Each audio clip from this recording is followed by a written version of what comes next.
And we're back here at Silent Hill in the prison.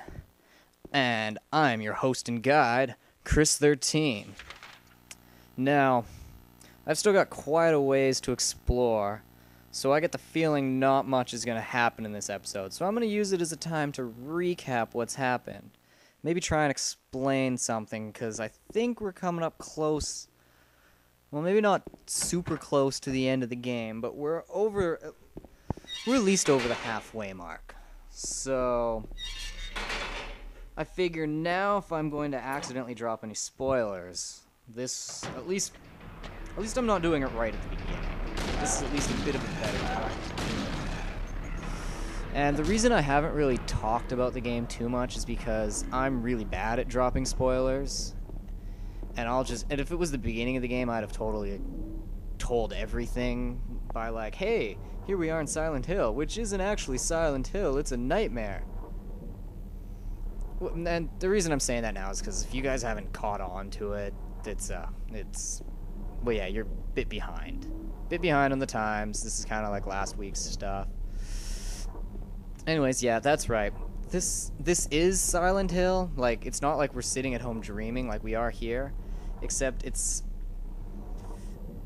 In Silent Hill 1, we learned that Lake Tuka, the town's main tourist attraction, this clear, beautiful lake is another side as well. It may seem like just a typical ghost story that you might find in any number of old towns across the country, but in this case, the legend is true. On a fog-bound November day in 1918, the Little Baroness, a ship filled with tourists, failed to return to port. A newspaper article from back then simply says, it most likely sunk for some reason. Despite an extensive police search, not a single fragment of the ship, nor any of the 14 bodies of passengers or crew has ever been recovered to this day. In 1939, an even stranger incident occurred. Many corpses rest at the bottom of this lake. Their bony hands reach up towards the boats that pass overhead. Perhaps they reach for their comrades. So as you can see, a lot of bad stuff has happened in Silent Hill over the many, many years. So it's not like it's like anything, this is the first to happen where things have been kind of crazy here. No, this has happened for a lot. But in the first game, you learned that there was a cult that was here, and they didn't necessarily wipe out the town, but they did a lot of bad things to it when they were trying to resurrect a god. And so part of like their magical essence, or like their bad, whatever you want to call it, their mojo, is still kind of lingering around in the town. And so when we came here, you can tell that yes, okay, we'll start at the beginning. Our few months, years, or whatever it was, I don't remember the exact time, but some time ago, James' wife has passed away. Now, for whatever reason, James feels guilty for her death. Now, what can I say here? What can I talk about? What can I say? How can I explain this? Okay. Now, like any good husband, after his wife's death, if like he really loved her, he's gonna feel guilty about her dying. You're always gonna have that feeling like, hey, there should have been something more I could have done. I could have saved her somehow. There's something. So you can tell that when James got the letter from his dead wife, and he returns to Silent Hill, he is returned with a feeling of guilt. Like, he's pretty much given up on life at this point, you can kind of tell. And which is why he's come to Silent Hill in the first place, looking for his wife, whom he knows is dead. But, any little chance, and, just maybe, there could be something, or maybe something has happened. Like, you don't know. But, James has kind of lost his mind. He's... all keywords here. He's lost his mind. He's kind of crazy. He feels guilty over the death of his wife, and he's come to Silent Hill. Now, upon arriving in Silent Hill, because of this guilt, instead of seeing the town for what it truly is, he's walked into this nightmare. This, like, nightmare version of the town.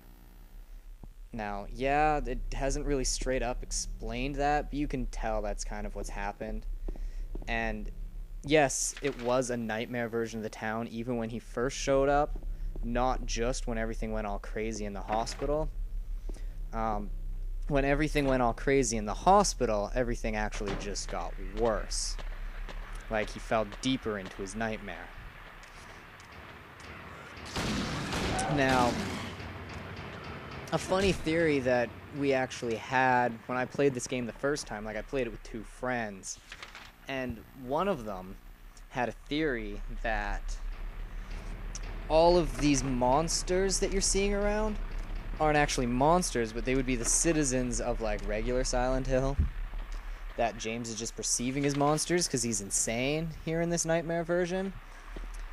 Now, all the other characters, like Eddie and Laura and Mary and what was the other one? Angela? Was that? Yeah, that was her name, Angela. Now, all of them, too. One thing I've not figured out is if these are actually real people also here in Silent Hill, or if they're all just figments of his imagination. So, that I'm not totally sure about, and I'm pretty sure there's, like, theories that have proven it either way. For the most part, I just imagine that they're parts of his psyche and, like, his imagination coming up with him, like, part of the whole magic of the whole Silent Hill cult or whatever they were called. The people that tried to resurrect her god, they're kind of the same thing that's brought him to this nightmare world. Hopefully I'm not spoiling too much and I'm actually just explaining what's going on, because I don't think you actually learn much about this throughout the course of the game, like it's just hinted at. But anyways,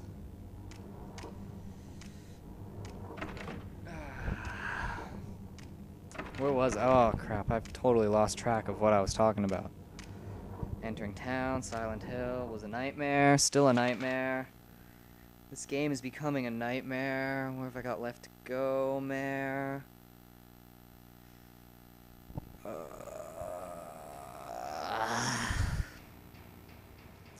Anyways, the reason I think they're all part of his psyche, the other characters, is because upon arriving, the first other character you meet, who you later find out her name is Angela, was you're searching for your dead wife, she's searching for her mom. You can kind of tell she's upset, there's something that's bothering her. And then later when you meet her, you find out that she's kind of suicidal and she's giving up on life. Well, that's kind of something that I have the feeling James was kind of going through those same feelings, looking for his wife. Now, I don't know if I mentioned this, I think I did, but when Angela gave us the knife, I did say you could look at that, and if you look at it a bunch of times throughout the course of the game, it'll lead to an ending that you can get, like different from the other ones, like it'll help you get that one. That ending is, it's basically the suicide ending. So, as you can see, like, yeah, James does have that part in him too by looking at that knife, and that was the knife that Angela was using to cut herself. What else? Yeah. And then I guess it's the same thing probably with Eddie, too, because Eddie, we meet him in here, and he's got a gun, and he's talking about the guy he killed on the counter, and how it was so easy to kill him, and that it wasn't really... Oh, crap, there's a save point in here, too, and I completely missed it? Oh, well.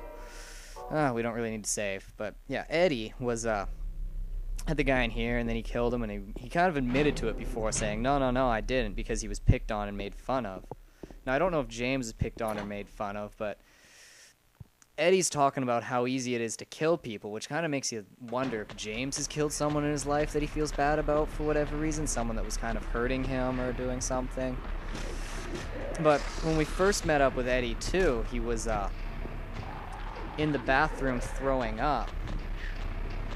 And there was that body that was all cut up, or at least just killed and put in the fridge back in the hotels. So... you can kind of tell that it's not the first time he's done it. Like, you might have assumed that he was the murderer of the guy. Like, he was the one who killed him the first time, but you didn't really have any proof. But after seeing that last scene with him, you kind of think back and you're like, hey, wait a second. Like, yes, that was Eddie who did that. And then we've got Laura, who is, well, the little girl, and I don't know how much, like, this is the part where it starts to be weird. Like, I don't see how she's part of James' psyche because, and more of a real person, because he wouldn't have known about her, but at the same time, she was, they state that she was passing letters back and forth through Maria? What's his wife's name? Is his wife's name Mary or Maria? I keep getting the two of them mixed up, so I can't tell which is which. Anyways, Laura met his wife in the hospital, and they were passing, like, notes back and forth. Like, they became pen pal buddies. Now, I don't know why Laura was there, or if James ever really knew who she was, or I'm guessing that he just knew that they were passing notes back and forth. Right, so she's kind of the part that's trying to protect his, like, thoughts of Mary or Maria, of his wife before she was sick. What have we here? I give you blood to atone for the 3 sins. This is written on top of the painting. Beneath the painting are 3 square depressions. Alright. Crap, I think we only have 2 of them right now, though. Do we? Yeah, gluttonous pig and the seductress. Lighter and wax. Okay, I think I know what we need to do with those. Back we go. Yeah, I was talking about Laura. Yeah, I'm kind of thinking now, and as I was trying to explain the characters and stuff and what's going on, I'm also trying not to talk about too much, because I also realized that we're maybe just over halfway through the game. And, yeah, if we're only halfway through the game, I don't really want to go into too much detail about everything because, well, if I give away too much right now, then I'll kind of start spoiling things, and yeah, I don't really want to do that, so I'm kind of finding it difficult what to talk about, what I can say and what I can't at this point. So that might be about it for now. Until we get a bit further. Like, I thought we were closer to the end of the game than we are right now. Anyways, crap. I think I know what we have to do, and I think we have to use that wax and that lighter together, because we're going to need to melt the wax, but I'll save that for next episode, if I can. Yeah, because I don't think I'm going to have enough time to get through that and what comes after it, because I don't know how long it's going to take, and at this point in the game, I don't remember much. Like, I don't remember much at the beginning either, but at this point it's getting a bit more and more hazy as I'm going through. Like, I know the plot line and stuff for what's going on, but I don't remember how to actually get through the game in itself, per se. So I don't want to take too many big chances, so I'm just going to save it up here, and, yeah. I guess I didn't talk about Maria or Mary or whoever the other girl was, so we'll do that next time as well. Yeah, next time on Let's Play Silent Hill 2, I'll continue on, do some more stuff, and maybe try and explain a bit more. See you then.